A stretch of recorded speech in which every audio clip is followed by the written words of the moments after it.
Hello everyone. This is a video that I've been thinking about doing for a while, well, sort of a video series actually, and it's reviewing the patch notes. And for people who don't know, the patch notes are released every week. They do an update. They'll put a list of the little minor things that didn't warrant a mention on the main page. So there are usually a pretty decent number of patch notes, and I thought I'd just go through them and point out the important things and do a little talk about it. So this is just going to be a listening thing. I don't really have any footage that goes along with it, so you can put this in a different tab or something like that while I talk. And also, if you'd like to actually read through the full patch notes, I've got a link to them in the description, well, the quick find code actually, and then I've got a summary of the ones that I'm going to discuss here, so if you don't want to listen to me, you can go there as well. So anyway, here we are. The first thing that I'd like to mention, I am leaving a lot of things out because there are some things that just no one really will notice ever. Like one of the patch notes this week was that they added a dungeon icon on the dungeon in Brain Death Isle. I mean, it's good that they go back and fix those things, but it doesn't really make for an interesting listen because, yeah, no one's really going to notice that except for the select few people who go there. So anyway, on to the actual thing. The first thing I'm going to talk about is the skills and minigames patch notes section. And okay, so this first one made me laugh a bit. It's the Squeal of Fortune will no longer open the claim reward screen instead of the spin screen with the unclaimable 200 mil coin prize. So evidently some people, they'd go log in, do their daily spins, and it would pop up with 200 mil on the claim screen immediately, and they wouldn't be able to claim it. So good to fix that. That's a good thing to fix.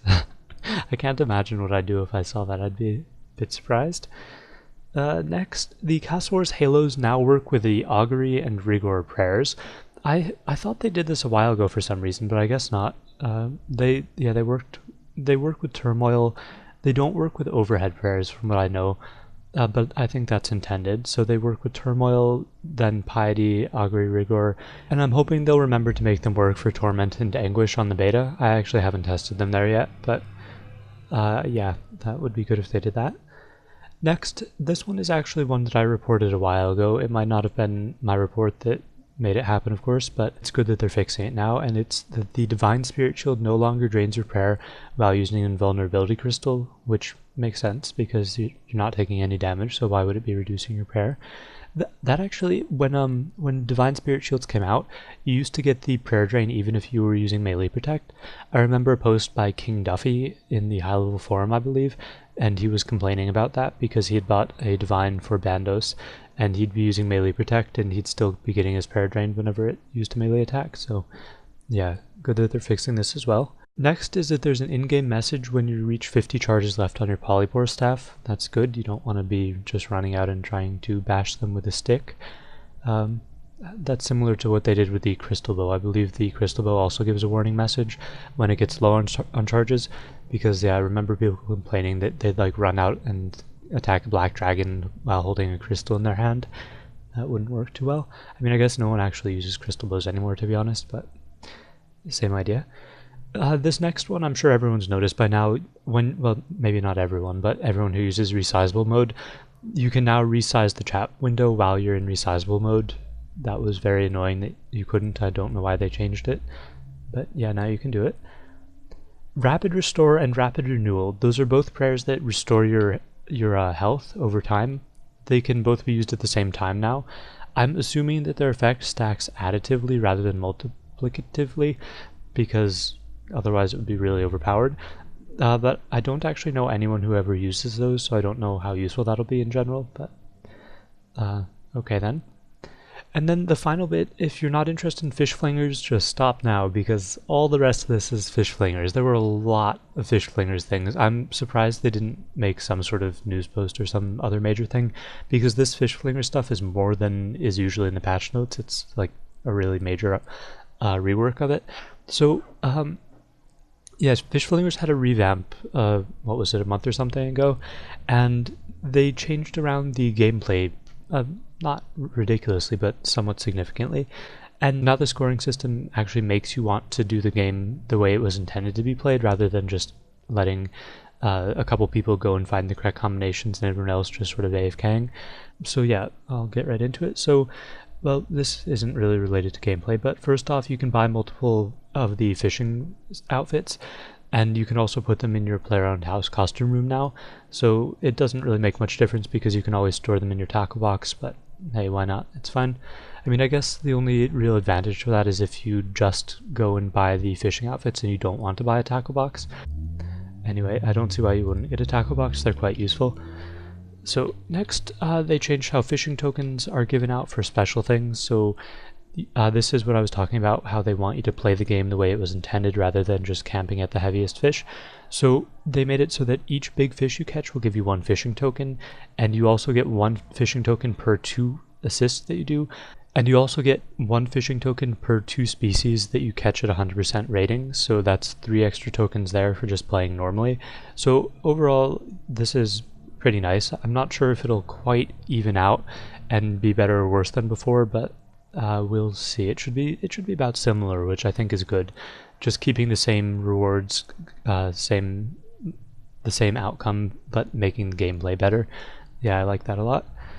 So also, along with the tokens being given for catching big fish, they made it so that the medals reflect that as well. So in order to get all the medals now, instead of having to catch 80% of all the fish you catch from the heaviest type, you now need to catch all 3 of the biggest fish, and you also need to, instead of catching an average 80% rating or above, now you need to assist all 6 times. So yeah, that's pretty cool. I'd say it goes along with the gameplay more. I haven't actually tested it, but I'm hoping it'll work out well. I like the idea of it. I'm a little bit worried that the big fish might be a little bit hard to do because there were a few other little changes for them as well, including the fact that they don't spawn where there are other big fish around. So if you're next to someone else and you would have caught a big fish before, now it won't even spawn. So that'll be a little bit tricky. I'm not sure how well it'll work for large games, but I think it'll be good overall. Next, you can now get fishing tokens to get into the Fish Flingers games just from fishing normally in RuneScape, in addition to the 2 that you get every day just by talking to the fishermen. And you can store up to 10 fishing tickets at once, just instead of 5, so that's pretty great. That makes it much more convenient. I'm not really sure what the rarity rate is for the tickets from normal fishing, but I've heard that they're actually not all that rare.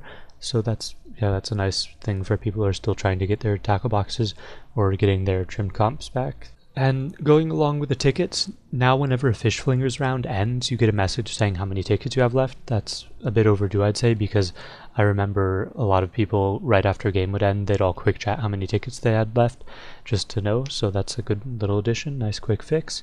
You can now use raw fish on your tackle box, and that will store them, and you can now also right click on the tackle box and use the withdraw option in order to withdraw the fish. So that's quite convenient, really nice for anyone who is trying to fish and use it as an extra storage thing. So yep, nice little upgrade there.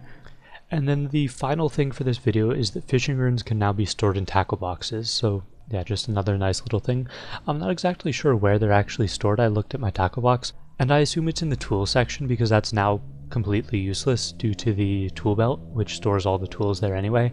So that's quite nice. Overall, great patch notes. I mean, much better than normal, even though patch notes are generally pretty good.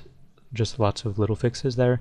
And yeah, really great improvements to Fish Flingers. I'd say I think that'll make the game much better, at least much more logical. I mean, you're actually going to be playing the game the way it was meant to be played, rather than just camping and sort of grinding it. So, yep, cool stuff.